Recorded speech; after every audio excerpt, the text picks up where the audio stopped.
31 दिसंबर की रात, नए साल का जश्न और दोस्तों से भरी एक पार्टी, और फिर एक खूनी सुबह। ये कहानी है जाह्नवी कुकरेजा की। एक ऐसी रात जो उम्मीदों और सपनों के साथ शुरू तो हुई, लेकिन एक ऐसी भयानक त्रासदी पर खत्म हुई जिसके बारे में किसी ने सोचा भी नहीं था।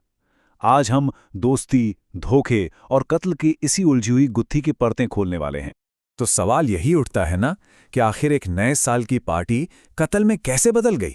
मतलब ऐसा क्या हुआ उस रात के दोस्तों से भरी एक छत की पार्टी एक बेरहम कत्लगाह में तब्दील हो गई। चलिए इस पूरी कहानी को ना एकदम शुरू से समझते हैं। और इस कहानी का जो सबसे सबसे खौफनाक पहलू है वो है वक्त की रफ्तार।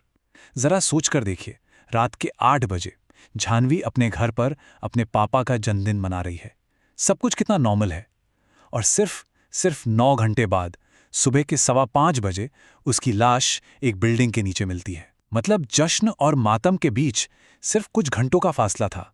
तो बात है साल 2021 के पहले दिन की। 1 जनवरी, मुंबई की एक बिल्डिंग है भगवती हाइट्स। सुबह के करीब 5:15 बजे का वक्त था। एक रहने वाली जब बाहर निकली तो उनकी नजर सीढ़ियों के पास एक लाश पर पड़ी, खून से लथपथ। वो कोई और नहीं, 19 साल की जाह्नवी कुकरेजा थी। अब देखिए, शुरुआत में तो हर किसी को यही लगा कि भाई नए साल की पार्टी थी, शायद कोई दुखद हादसा हो गया है। हो सकता है नशे में सीढ़ियों से पैर फिसल गया हो। पुलिस को भी सच कहूं तो इसी शक पर बुलाया गया। लेकिन क्राइम सीन पर जो सबूत बिखरे पड़े थे वो एक बिल्कुल अलग और कहीं ज्यादा खौफनाक कहानी कह रहे थे। अब इससे पहले कि हम ये जानें कि उस सुबह पुलिस को क्या-क्या मिला, ये समझना बहुत जरूरी है कि इस पूरी कहानी के 3 मुख्य किरदार कौन थे और पार्टी में जाने से पहले इनके रिश्ते आखिर थे कैसे। तो कहानी के सेंटर में हैं ये 3 लोग, जाह्नवी, दिया और श्री। ये तीनों ना एक दूसरे की दुनिया थे। जाह्नवी और दिया तो बचपन की सहेलियां थीं, पड़ोसी भी। इतनी पक्की दोस्ती थी कि दोनों ने मिलकर एक छोटा सा बेकिंग बिजनेस भी शुरू किया था। और श्री, वो था जाह्नवी का 3 साल पुराना बॉयफ्रेंड। नए साल की उस रात ये तीनों अपने एक और दोस्त यश की पार्टी में एक साथ पहुंचे थे। चलिए अब वापस चलते हैं क्राइम सीन पर। जैसा मैंने कहा, पुलिस को पहले लगा कि ये एक एक्सीडेंट है, लेकिन ये एक्सीडेंट वाली थ्योरी ना कुछ ही मिनटों में दम तोड़ चुकी थी। क्यों? क्योंकि वहां जो सबूत मिल रहे थे वो किसी हादसे की तरफ इशारा नहीं कर रहे थे। वो गवाही दे रहे थे एक बेहद हिंसक और लंबी चली लड़ाई की। सिर्फ एक नंबर, 48।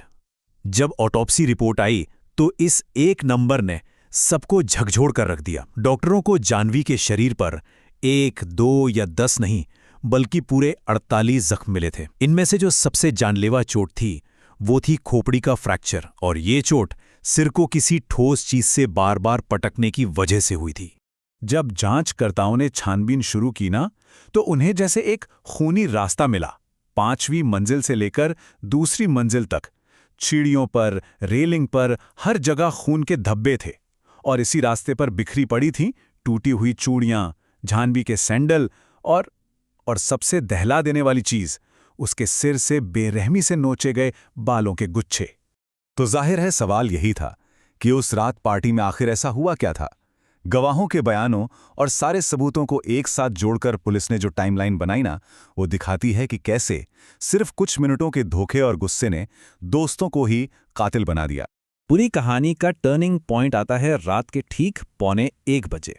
इसी वक्त जाह्नवी ने अपने बॉयफ्रेंड श्री और अपनी बेस्ट फ्रेंड दिया को एक साथ एक आपत्तिजनक हालत में देख लिया। और बस इसके बाद जो बहस शुरू हुई वो इतनी बड़ी कि जल्द ही एक जानलेवा हमले में बदल गई। ये हमला सीढ़ियों पर करीब आधे घंटे तक चलता रहा। अब जमानत मिलने के कुछ टाइम बाद दिया ने जाह्नवी के परिवार को एक ईमेल भेजा, और उस ईमेल में ये लाइन लिखी थी, मैं तुम्हारे सिर का एक बाल भी न छूती। प्रोसिक्यूशन ने कोर्ट में ये दलील दी कि ये कोई हमदर्दी नहीं थी, ये एक भद्दा और क्रूर मजाक था। अब जरा एक पल के लिए रुकिए, इस लाइन को उस सबूत के सामने रखकर देखिए जो पुलिस को मिला था। याद है, जाह्नवी के सिर से नोचे गए बालों का गुच्छा। तो एक तरफ ये शब्द और दूसरी तरफ वो खौफनाक हकीकत। इन दोनों के बीच का जो फर्क है ना, वो सच में सहरन पैदा कर देता है। अब कई साल तक मुकदमा चला और फिर अदालत का फैसला आया, लेकिन ये फैसला कई लोगों के लिए एक बहुत बड़ा सवाल छोड़ गया चलिए अब ये समझते हैं कि कोर्ट ने एक आरोपी को तो दोषी मान लिया, लेकिन दूसरे को बेगुनाह क्यों छोड़ दिया, जबकि इल्जाम तो दोनों पर एक ही जुर्म का था। तो फैसला ये था, श्री जोगधनकर को हत्या का दोषी मानते हुए उम्र कैद की सजा, और वहीं दिया पाडलकर सभी आरोपों से बरी। अब सवाल फिर से वही आता है, क्यों? जब सारे सबूत एक हिंसक लड़ाई की ओर इशारा कर रहे थे, जिसमें जाहिर तौर पर 2 लोग शामिल थे, तो फिर सजा सिर्फ एक को क्यों मिली? इसका जवाब ना एक बहुत जरूरी कानूनी प्रक्रिया में छिपा है। इसे कहते हैं चेन ऑफ कस्टडी। अब ये सुनने में थोड़ा मुश्किल लग सकता है, पर इसका मतलब बहुत सिंपल है। मतलब ये कि क्राइम सीन से सबूत उठाने से लेकर उसे फोरेंसिक लैब तक पहुंचाने का पूरा सफर एकदम सिक्योर और डॉक्यूमेंटेड होना चाहिए। उस पर कोई सवाल नहीं उठना चाहिए। और पता है क्या, इस केस में ठीक यहीं पर एक बहुत बड़ी गलती हो गई। एक खून से सनी चादर थी जो दिया के खिलाफ एक बहुत अहम सबूत हो सकती थी, लेकिन पुलिस ने मौके पर उसे ठीक से सील ही नहीं किया।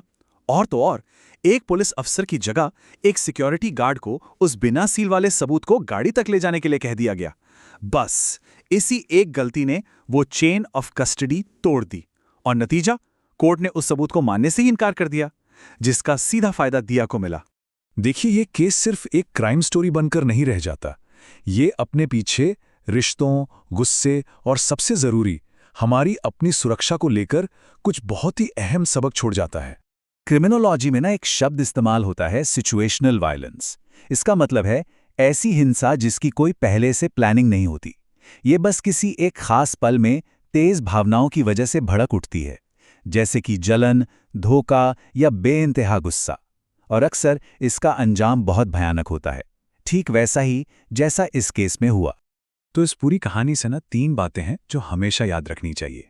पहला, कभी भी कोई तीखी बहस बंद जगहों पर ना करें, जैसे सीढ़ियां या कोई खाली कमरा। हमेशा पब्लिक जगह पर आ जाएं।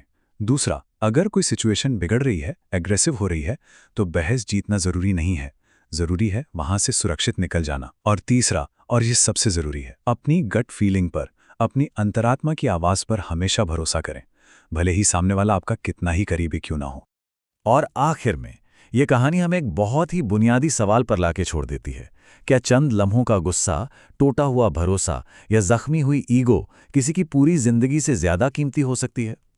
इस सवाल का जवाब हम सबको अपने अंदर खोजना होगा।